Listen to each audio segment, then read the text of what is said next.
I am live. It is Monday morning and I am reading out of Life as Carola. It is a book by Joan Grant. Joan Grant was a writer of her own farm memories. This is the life of Carola, who was born on the 4th of May 1510, and she was the illegitimate daughter of Lord Griffin, was banished from the castle with her mother. Her mother was killed, and we are here now. She is now, I think, late teens, 20, and she has entered the house of the White Sisters. This is chapter 16, second part, Cloister Garden. Before I entered the house of the White Sisters, I thought that nuns chose their vocation because some virtue within themselves inspired the life of a religious. So at first I was surprised when the other novices gave no sign of being aware of things away from earth. Then I learned some of the many reasons, other than vocation, why girls, often against their will, were put into a convent. They might be the bastards, as I was, of an influential family. They might have had to accept the cloister as the only alternative to a repugnant suitor, of whom their father approved. And it was the custom among the impoverished nobility so to dispose of daughters who were not expected to make a suitable marriage. A certain sum of money was given to the order when they entered, and a further sum when they took their final vows. If a nun brought no dowry, she became one of the lay sisters, who continued to do the household work even when they had passed their noviate. I also heard that it was not uncommon practice for parents to dedicate their newborn to the church as a thanksgiving for the granting of some special favor. This child would be brought up very strictly, often being kept away from her own brothers and sisters, and her education would be confined to religious subjects. It was seldom that such a child questioned her destiny, and it was from among these that the few nuns who had a vital fever seemed to have been drawn. The White Sisters were not a strictly enclosed order, and certain of the nuns went into the town to nurse the sick and take food to the crippled poor, although this had been permitted only since the present abbess came into power. For a time I had to spend my days learning prayers, a cycle of words whose meaning I could not understand as they were in ritual Latin. During the long hours in the chapel I used to wonder if any of the nuns really knew how to pray. I could not believe that the gods listened to their endless formula of words, the same prayer perhaps repeated 1,000 times as a penance for some small disobedience.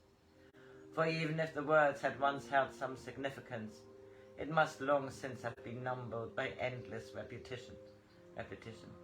As I knelt, I used to watch the rosary slipping through the bleached fingers of the old nuns, bead after bead, on and on, like a blind ass plodding round a treadmill.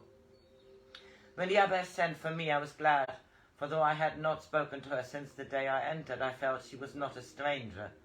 She was sitting at a table reading a manuscript. She let me look at it, and I saw that the margins and some of the letters were illuminated in azure and vermilion. While she turned over the pages to show me the designs which pleased her most, she said, "There is no one here now who can do such work. This was done by one of our sisterhood who died 4 years ago. She was the daughter of a great painter, and he taught her his skill." I thought women were not allowed to learn such things. She smiled. "They may learn if anyone will teach them. Women can even be scholars. I remember the time when but that is forgotten now. I sent for you to find out what work you are best suited for. Can you cook or sew or weave?" "I can cook well enough, but I should be much happier if you would let me work in the garden." I promised to work very hard. I've always wanted to stay long enough in one place to watch things grow. Once we had a little house and I planted some seeds, but we moved on before the buds opened. "That can be arranged. Perhaps you shall work in the herb garden. We have a rare collection of medicinal plants sent from foreign countries as well as from our own.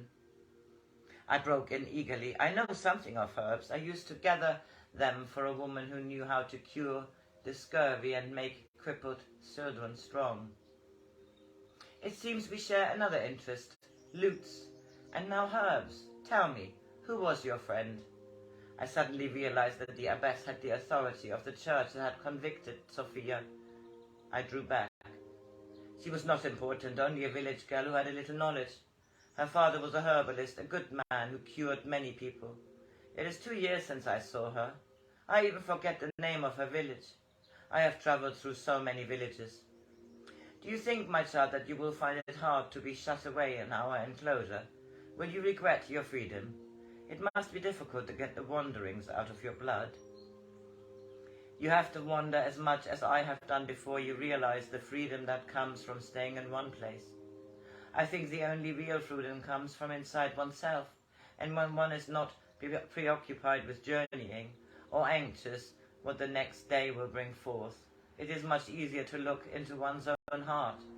I have found that there already. I shall soon start remembering things very clearly, for it is quiet enough to hear myself. The abbess leant back in her chair and looked at me kindly and steadily. What is it that you wish to remember? It is easier to live here if we forget everything that happened before we came. I don't want to remember what Carola knows. I want to find out what I did long ago, hundreds of years, thousands of years ago. I try to remember the things I knew then, things that all priests knew in the past. Why do you say such strange things? They are not strange. I was born knowing them. Perhaps everyone is born knowing them, and then people make them forget. She seemed to disregard that I was a novice and she the abbess. Why did you come here, my child? Was it to escape from your difficulties? You can't escape difficulties. They are like a wall right across the road you have to travel. When you see the wall in the distance, you can shut your eyes and pretend it is not there. And when you can't go any further, you can sit down in the dust and turn your back on it.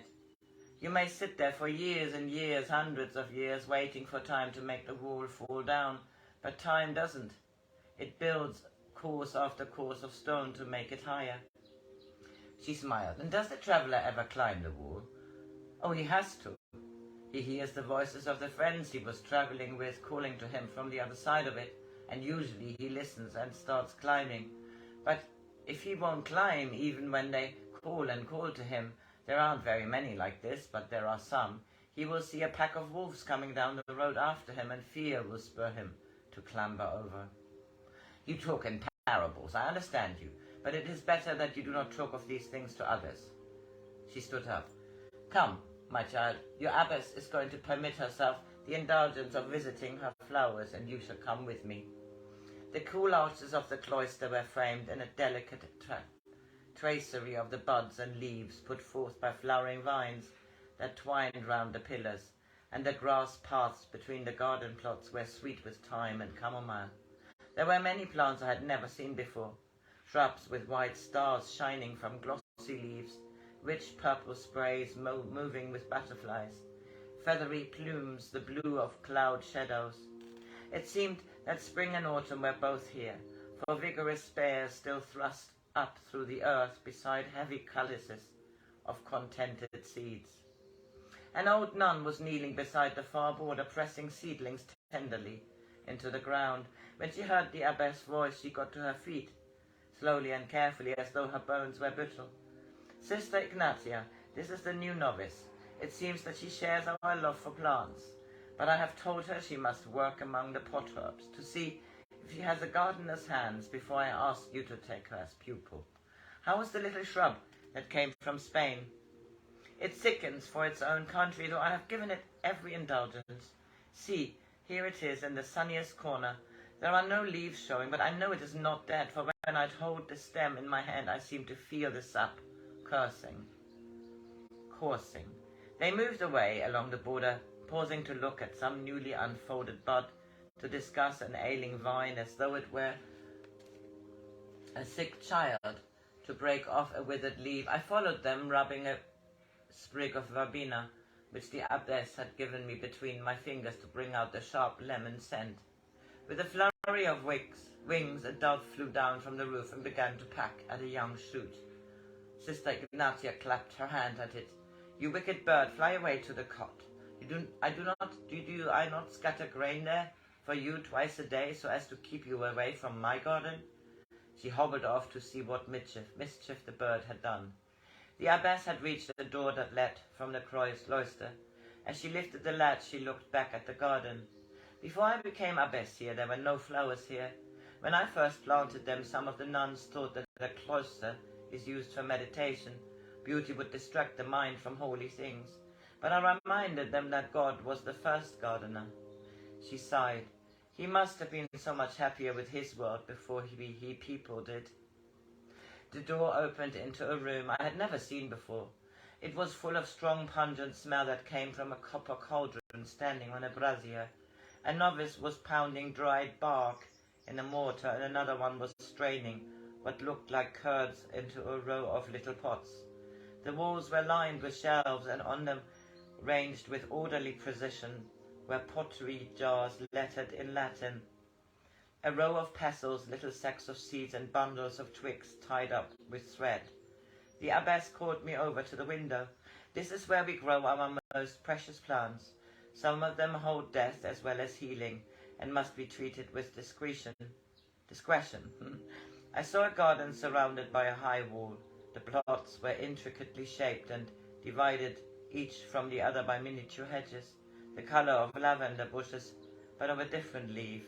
When you are more experienced, you shall help Sister Ignatia, or if you prefer it, you may work here. The friend you told me of could have used her talents with us. Our cordials and herb salves bring pilgrims even from Lombardy." Sophia here, allowed to work in peace, honored for her skill. Sophia, who had burned for alchemy, even though unknown to them she was guilty of sorcery. I thought of our days together when we had gathered common plants to make broth for sick children. Without thinking, I asked, "Have you a mandrake?" The abbess pretended not to hear my question, but when we had gone into the garden, she asked, "What do you know of mandrakes?" "I have heard they are very valuable to sorcerers, but it is not wise to talk of sorcery here." "I'm sorry, we will talk of other things. Would you like to be taught how to tend the sick who come to us for healing?" I said eagerly, "I cannot hear, but I'm very eager to learn. I think it would come easy to me. It seems as though I used to know of healing long ago. I had a friend who took the pox. Sometimes when I thought she was dying, I felt as though I were feeding her with my own strength, as though she were grey ashes which I was breathing into warmth again."